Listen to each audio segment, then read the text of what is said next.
मानसिकतेतून झाले आहे.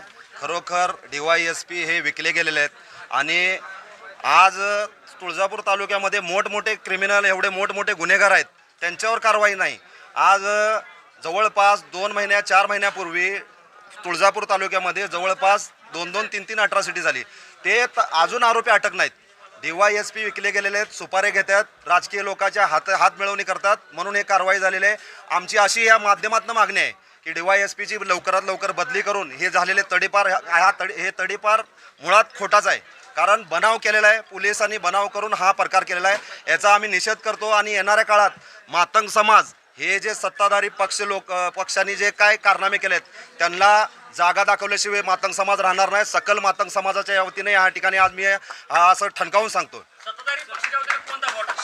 भाजपचे काही सत्ताधारी आमदार असतील, त्यांचे पुत्र असतील, ते दबाव टाकतात, त्याच्यामुळे हे प्रकार घडलेला आहे.